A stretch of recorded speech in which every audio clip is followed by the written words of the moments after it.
आमदार निरंजन डावखरे यांनी ठाणे महानगरपालिका आयुक्त सौरवराव यांची भेट घेत विविध महत्त्वपूर्ण विषयांवरती चर्चा केली आहे। या बैठकीत कामगारांचे हक्क, विकास कामे आणि पुनर्वसन प्रकल्पामध्ये बाधित झालेल्या कुटुंबियांसंदर्भात आढावा घेण्यात आला आहे। विशेषतः कोपरी विभागातील सॅटिस प्रकल्पामुळे बाधित झालेल्या कुटुंबियांच्या पुनर्वसनासंदर्भात आमदारांनी ठाम मागणी केली की त्यांना मूळ परिसराजवळच घरे उपलब्ध करून दिली जावीत, अशी मागणी केली आहे। तसेच नवी मुंबईच्या धर्तीवरती कंत्राटी कामगारांना कायम करण्याचा प्रस्ताव ठाणे महापालिकेच्या महासभेमध्ये सर्व नगरसेवकांनी एकमताने पास करावा, अशी देखील मागणी त्यांनी केली आहे। यावर आयुक्तांनी सकारात्मक प्रतिसाद दिला असून पुढील कार्यवाही लवकरच होईल असं स्पष्ट केलं आहे। सर्व विषयांवरती सकारात्मक चर्चा होत असल्याचं आमदार निरंजन डावखरे यांनी सांगितलं। या बैठकीत गटनेते मुकेश मोकाशी, नगरसेवक भरत चव्हाण, नगरसेवक संजय वाघुले, नगरसेवक नारायण पवार तसेच पदाधिकारी, कार्यकर्ते मोठ्या संख्येने उपस्थित होते। 3 ते 4 विषय घेऊन सन्माननीय आयुक्त साहेबांबरोबर चर्चा झालेली आहे। त्याच्यामध्ये 47 लोक जे कोपरीमध्ये त्यांचं स्थलांतर करायचं आहे, त्यांचं बायोमेट्रिकची प्रक्रियाही पार पडते। आमचे ज्येष्ठ नगरसेवक सन्माननीय भरतजी चव्हाण आणि त्याचबरोबर आमचे ज्येष्ठ नगरसेवक दुसरे सन्माननीय वाघोले साहेब या गोष्टींचा पाठपुरावा करतच आहेत। आणि या लोकांना कुठेतरी दूर अशी घरं न देता जवळच त्यांना कोपरी भागामध्ये जर प्रामुख्याने घरं भेटली पाहिजेत, ही सगळ्यांची त्यांची मागणी आहे।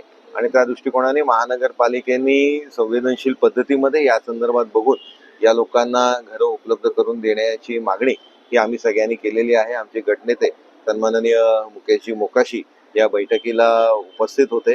त्याचबरोबर संभाजी महाराजांचा पुतळा हा ठाण्यामध्ये झाला पाहिजे, या संदर्भातली मागणी ही सकल मराठा समाजाची सातत्याने राहिलेली आहे। आणि त्याच्यामध्ये जागाही आयडेंटिफाय झालेली आहे।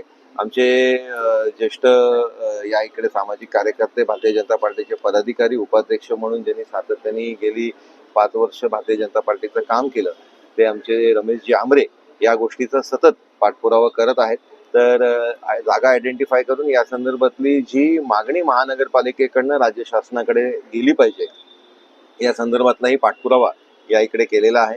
त्याचबरोबर ठाणे महानगरपालिकेमध्ये असलेले जे कर्मचारी आहेत, जे वारसा हक्कामध्ये शिक्षण विभागामध्ये जे लोकांचा अधिकार आहे, या संदर्भातला पाठपुरावा माननीय संजयजी केळकर साहेबांकडनं सातत्याने होतच आहे। त्या संदर्भातला या अधिवेशनामध्ये 97च्या अल्पकालीन चर्चेमध्ये मी हा विषय उपस्थित केला होता आणि त्याचाच एक फॉलोअप म्हणून या इकडे आज बैठक झाली। आणि त्या लोकांनाही न्याय मिळवून देण्याची भूमिका ही महानगरपालिकेने आणि आयुक्तांनी केलेली आहे। संबंधित विभागाच्या सर्व त्या तिकडे असलेल्या अधिकाऱ्यांना या संदर्भातले स्पष्ट आदेशही दिलेले आहेत।